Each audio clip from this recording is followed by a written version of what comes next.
Saludemos con nuestro primer invitado, Michael Murphy, presidente del Parlamento Andino Universitario. Michael, buenos días, gracias por acompañarnos aquí en Ecuador en Directo. Bienvenido. Hola Jaime, ¿cómo estás? ¿Cómo está también al amable público que nos honra con su sintonía? Muchas gracias por el espacio. Michael, bueno, el domingo se eligió a un presidente de la República.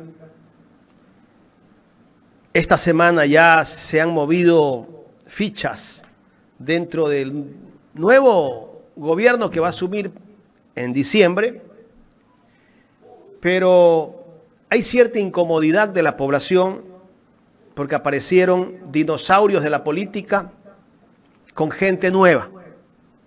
La gente que va a cambiar este país, dicen ellos. Apareció alguien que tiene en sus ideas privatizar la educación, privatizar la seguridad social, privatizar todos los bienes del Estado que en algún momento él quiso hacerlo. En el gobierno de Sixto Durán Ballén, estoy hablando del economista Alberto Dajic. ¿Qué criterio merece todo esto tú como representante de los jóvenes universitarios del país? Bueno, quisiera decir que primero estoy en representación mía y hablo desde mi posición. Un joven manaba que vive en la capital y que está estudiando la universidad. Creo que esto de la gente nueva, más que un proyecto político, una línea, una nueva concepción de la política, se ha manejado únicamente en el ámbito de lo discursivo, de la narrativa. Y razón de ello son los pronunciamientos ambiguos que ha tenido el binomio, no únicamente en la campaña, sino ahora que ya están electos. Tenemos una vicepresidenta con ideas retrógradas, de extrema derecha, incluso al llegar a concebir a la educación no como un derecho que deba garantizar el Estado. Decir que el perfil del presidente también es de gente nueva es un poco alivianar su contexto y su procedencia, porque en el caso de que no represente al gran grupo económico del que viene, sí pertenece a él. Y es un grupo económico que no apareció ayer. Entonces no estamos hablando de gente nueva. Es un grupo económico que ha tenido una presencia muy fuerte en la historia republicana del Ecuador. De igual manera, la presencia de Dajic. ¿Es esto gente nueva? Es una figura que representa un entendimiento del Estado como algo inherentemente malo, ineficiente, corrupto, y al menos la coincidencia que puede existir entre lo dicho por la vicepresidenta y lo dicho por el economista Dajic nos da la idea de un punto de partida o de coincidencia ideológica en reducir al Estado a su expresión mínima. ¿Es esto lo que necesitamos? ¿Es esto lo que se proponía en el plan de gobierno? ¿Hay congruencia con un candidato que decía ser de centro izquierda? Son las preguntas que me hago. Es lo que puedo yo ver de toda una campaña política que giró en torno a la renovación, a lo desgastado que estaba el campo político, y por ello ellos se posicionaban como una respuesta necesaria de una renovación generacional, no solo por la edad, sino una renovación general en lo político, en la forma de entender lo político. Pero vemos que hay ambigüedad en lo que se dice con lo que se hace. Yo creo que el hecho de que ni siquiera la vicepresidenta esté en esa reunión de transición en la que sí estaba Alberto Dajic, nos da cuenta de que no es de un día para otro. No recuerdo si la reunión fue el martes o fue el lunes, si estoy bien fue el martes. El martes creo que el lunes exacto. no creo que el lunes le hayan llamado al economista a decirle, ¿sabe qué? Nos honraría con su presencia, acompáñenos, honrenos con su compañía. No creo que haya sido así. Tal vez esto responde, si no a una asesoría como tal, porque también se han encargado de desmentirlo en los medios, puede responder al menos a una cercanía como parte del proyecto. Claro, yo no creo, como usted dice, que el lunes lo llamaron, ¿no? Yo tengo dudas que incluso él fue uno de los que participó en el plan de gobierno de Daniel Noboa, porque recordemos que el plan de gobierno dice hay que revisar la edad de jubilación. Y esa es la idea de Dahic. Y es una de las pocas cosas en el plan que deja entrever esta concepción del Estado, porque el resto del plan ha sido al menos cauto, ¿no? Yo creo que se lo ha escrito y se lo ha construido para que sea de agradable lectura, digamos, para que encuentre puntos poco polémicos. Pero sería ingenuo creer que en este país de una institucionalidad democrática y un estado de la democracia en franca debilidad, que un plan de gobierno nos da realmente un marco referencial de lo que va a hacer el gobierno. Claro. Todavía no se posesiona, pero ya hay mucha reacción y yo creo que hay mucha incomodidad e incluso de los que votaron por Daniel Noboa. Yo soy honesto, yo no voté por Daniel Noboa, yo voté por la candidata del progresismo. Pero yo he hablado con gente que andaba con los muñecos de cartón. Y esa gente está resentida con el gobierno que todavía no se posesiona, pero ya da luces de lo que le espera al país. Hablaba ayer con personas de la Universidad de Guayaquil y esa gente se ha quedado, está decepcionada porque de alguna manera incide de que usted lleve una figura políticamente, yo diría, quemada. Porque recordemos cómo salió Alberto Dahic del gobierno. Tuvo que coger una avioneta e irse a Costa Rica porque lo iban a meter preso. Porque se había tomado arbitrariamente los fondos reservados del gobierno de Sixto Durán Ballén. Y que Correa pidió la amnistía. Que por Correa llegó al país de nuevo.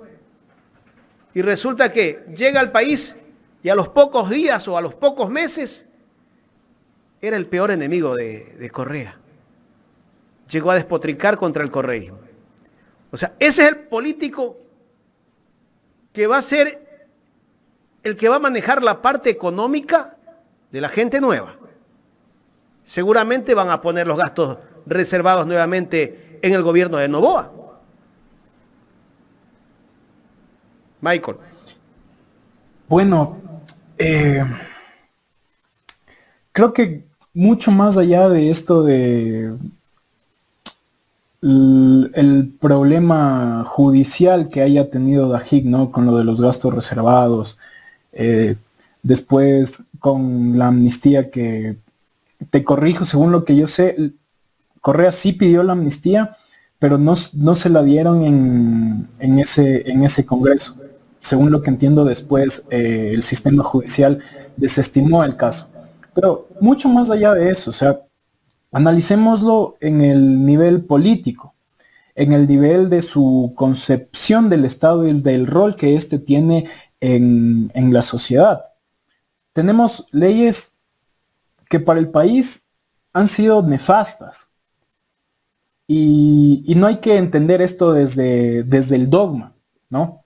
Esta ley general del sistema financiero, si no estoy mal ese era el nombre, ley emitida en el 94, lo que genera es un ambiente de regulación en el sistema financiero, de regulación aprovechada por las grandes cúpulas financieras de este país, que usaron no el dinero suyo ni el dinero de sus bancos, sino el dinero de los depositantes de manera totalmente irresponsable. Y causó una de las mayores crisis de este país.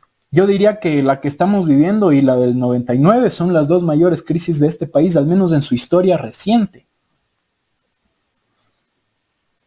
Guarda coherencia el querer posicionarse al menos discursivamente como la gente nueva y que hayan personajes como este, por el que se pueden sentir sus simpatías o sus apatías. Puede haber coincidencia o disentimiento ideológico, pero representa lo nuevo. ¿Acaso es una nueva forma de entender y de hacer política? Eso es lo que yo me pregunto. Vamos más allá. El escenario es muy complejo, no únicamente en temas de gobernabilidad o teniendo en cuenta que de aquí en menos de 2 años va a haber elecciones y quién sabe tengan el afán de reelegirse, sino que los problemas que aquejan al país no van a tener soluciones en el corto plazo. Y habrá que preguntarse, tal vez esa forma de concebir al Estado en su expresión mínima es lo que necesitamos como país para poder salir de este bache. Me pregunto si no tiene que ver la austeridad estatal, que se ha manejado como una política de Estado, si no es la política fundacional de cómo se está manejando ahorita el Estado. ¿No tiene que ver eso con que en los hospitales no haya medicinas y que los policías no tengan ni para disparar el arma? Me pregunto. Si seguimos esa línea de un Estado débil que se ve coartado por una concepción que lo entiende como malo y que su posición es en franco detrimento del Estado, ¿se puede afrontar una crisis como esta? ¿Se puede afrontar una crisis como esta sin una gran política de inversión social? Y eso es lo que hay que plantearnos. Yo personalmente considero que espero que este sea un buen gobierno, porque no nos merecemos esto y no merecemos ir de esto a peor. Espero personalmente que sea así, pero tampoco en esa esperanza hay que ser condescendiente. Tenemos que criticar, tenemos que apersonarnos de la discusión política. En cuanto a lo que me mencionabas de la decepción de sus votantes, yo no lo sé, no tengo elementos para poder decir si sus votantes se están decepcionando. Pero si analizamos un poco el escenario electoral, en este país los años se suceden y con los años las elecciones, y parece que lo máximo a lo que este país debilitado, entristecido puede aspirar es a que no gane el correísmo. O sea, en verdad lo máximo que nos merecemos es que el correísmo no gane. Es lo máximo que podemos anhelar. ¿Por qué no podemos siquiera soñar de que hayan días mejores y políticos mejores y un escenario político mucho mejor? Esa es la reflexión que yo hago. Y analizando lo que justamente ha dicho esta semana en una entrevista con el colega Fabricio Vela, el general Patricio Carrillo, donde él da a conocer sobre la mediatización que se hizo en el caso del supuesto testigo protegido, o testigo falso, yo diría, que fue a acusar al correísmo, dice que se lo utilizó para mediatizar este tema. Imagínense ustedes cómo se hace política en este país. Con falsos positivos, acúsalo para que no gane la candidata de la Revolución Ciudadana. ¿Qué pueden esperar los jóvenes de todo lo que estamos viendo de la suciedad de la política, Michael? ¿Qué podemos esperar? Yo creía que al menos en el corto plazo, no mucho. si somos realistas. Lo que, más allá de esperar, estamos llamados a hacer, es mucho más allá de la tienda política a la que pertenezcamos o el posicionamiento ideológico que tengamos. Es buscar elevar el debate y la forma en la que hacemos política. Me parece cuando menos irresponsable que hayan personas que se abanderan de la juventud y dicen representarlos, y el nivel de su análisis, si es que a eso se le puede llamar análisis, que yo personalmente creo que no pasa de un discurso fanatizado, Michael, poco crítico, de pocos elementos. En el comentario que yo hacía hace un rato, yo decía, ¿este señor Carrillo es político? Después de que se dan unos resultados, sale a decir por qué utilizaron la acusación de un crimen. ¿Por qué no lo dijo en su momento?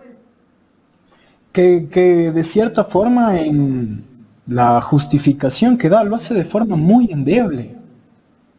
Estamos hablando de alguien que fue comandante de la policía. Por lo menos por coherencia debería respetar esos principios que ahora sí dice. Y no es únicamente de él, sino de la persona que fue la candidata vicepresidencial de ese binomio. Si es que no aprovecharon esa narrativa, que yo creo que cuando menos sutilmente sí lo hicieron, guardaron un silencio cómplice. Y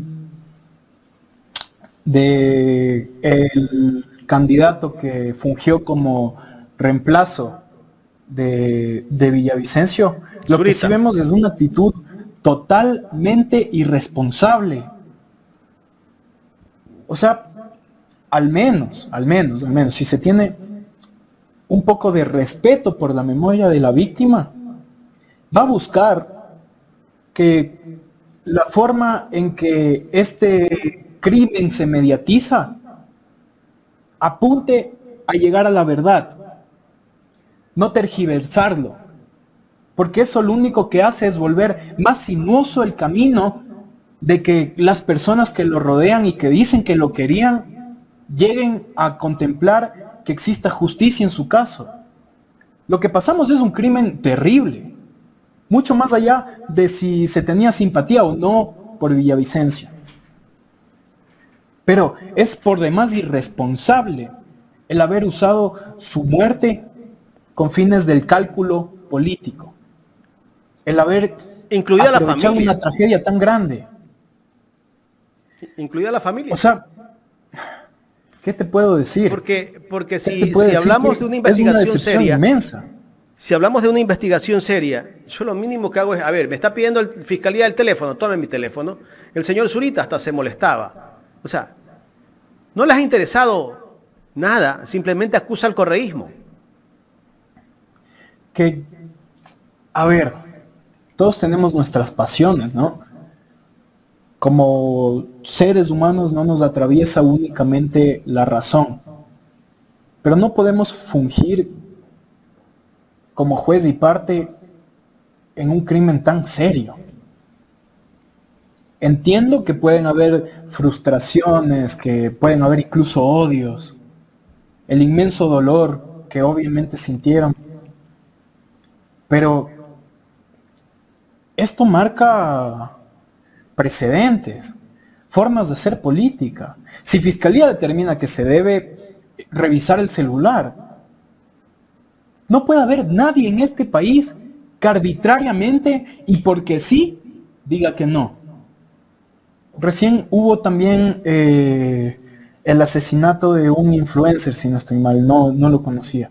Sí. Pero realizaron igual el peritaje de su celular y dio ciertas luces sobre por dónde debía dirigirse la investigación del caso.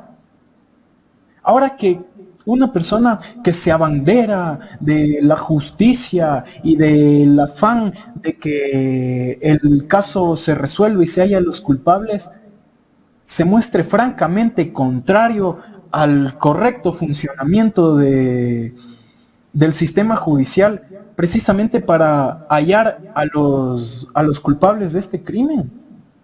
Es inexplicable, es ilógico. ¿Qué puede más en este país? ¿El cálculo político? ¿El revanchismo?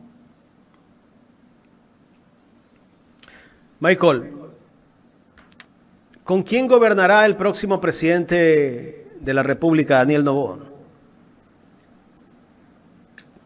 A ver, esto tiene muchos puntos de análisis. Tenemos lo que se dice, el discurso, lo que se posiciona, una política libre de confrontaciones, una política que busque el diálogo, pero en realidad, frente a lo poco que hemos podido ver y las pocas certezas que se nos ha dado de parte del binomio electo, lo que tenemos es un escenario de incertidumbre. ¿Por qué lo digo? Llegan con un partido de alquiler, que esto habla mucho de el estado de nuestra democracia. Y el hecho de que lleguen por un partido de alquiler no significa únicamente que, bueno, te damos el espacio, te auspiciamos ante el CNE para que llegues a Carondelet. No, sino que existe la falta de un proyecto concreto de ideales que sean fundacionales de la identidad de un partido y que precisamente eso brinda confianza a los electores para saber por lo que están votando. Y eso no existe. Tenemos a la mayor fuerza en la asamblea, que es el correísmo. Estamos viendo que puede que existan disputas internas. No sabemos todavía si eso va a devenir en un desquebrajamiento del bloque. Pero también tenemos también otra fuerza muy importante, que es la de Construye. Una fuerza que seguro va a pugnar, porque eso es la política, no hay que entenderlo en malos términos. La política es la pugna por el establecimiento de valores. Pero es un bloque que se muestra totalmente contrario al mayor bloque. Entonces, es una decisión que deberá tomar el gobierno y que hasta ahora es incierta. No podemos lanzar suposiciones apresuradas, porque los elementos que tenemos para analizarlo son realmente muy pocos. Digamos, se va a gobernar en base a lo que se propone. Entonces el tema de la afinidad política queda un tanto de lado.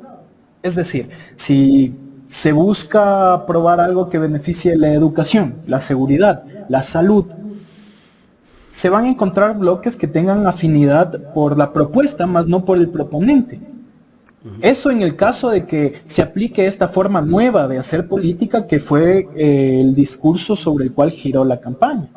Si no, lo que podemos ver es que existan ciertos amarres como para asegurarse el poder pasar leyes o la gobernabilidad, si se quiere, en un sentido más amplio. Este término de la gobernabilidad es algo que no se debe usar muy a la ligera, porque tiene una implicación mucho mayor de lo que es la dinámica entre el ejecutivo y el legislativo. Pero estamos ante un escenario incierto. Ya en la recta final de este diálogo, Michael, ¿cómo analizar esas diferencias que ya se notan entre el presidente electo Daniel Noboa y la vicepresidenta Verónica Abad? No fue invitada el día martes, aunque ella dice que está trabajando en la transición con el vicepresidente, pero se notó. Y ya todo el mundo habla de que hay diferencias. El presidente casi no ha hablado, pero la vicepresidenta sí está hablando. Y está hablando más que el presidente. Ya habló de una consulta popular para el próximo año. Pero bueno, ella está yendo a los medios de comunicación. El presidente lo escuchamos el día que ganó, creo que habló 2 minutos. y creo el día que estuvo donde Guillermo Lasso, que algo habló. Sí, lo que observamos desde las elecciones es una falta de consolidación en el binomio. Que ojo, no debe confundirse con que tal vez exista una diferente posición ideológica entre el presidente y la vicepresidenta. Porque no creo que te lances a un proceso de elecciones sin tener al menos puntos mínimos fundamentales en los que se concuerde. Tal vez lo que vimos es que Abad en todo caso fue un poco más franca, que Noboa fue un poco más cauto, algo que tendría sentido analizando la forma en que se manejó su comunicación política. Y en el caso de que no sea así, de darles el beneficio de la duda, de que en verdad, contrario a la posición de la vicepresidenta, que ayer salió a desmentir las declaraciones, ojalá sea así, porque tener una vicepresidenta de esas ideas en un país como este es condenarnos al fracaso total. Pero en el caso de que sí, de que el presidente se identifique con la centroizquierda y la vicepresidenta no tanto, eso nos da cuenta de la poca seriedad con la que se tomó un reto tan importante como este. La poca seriedad con la que se asume la responsabilidad democrática de hacer política, de llegar a la máxima función estatal. Entonces, hay varias formas de analizarlo. La primera es que tal vez coinciden ideológicamente, pero están cuidando su comunicación política y tal vez le dijeron a la vicepresidenta que por favor sea más cauta, y eso explicaría el por qué sale en Teleamazonas diciendo que no, que es mentira, que eso es manipulación, que ella no cree en eso.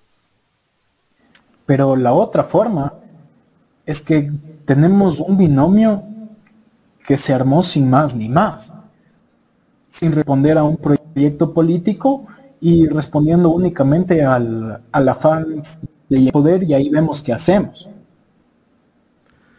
Michael, quiero agradecerte por aceptar conversar con Ecuador en directo. Es un gusto siempre, gracias por la invitación. Gracias a Michael Murphy, presidente del Parlamento Andino Universitario, en el programa Los Especialistas.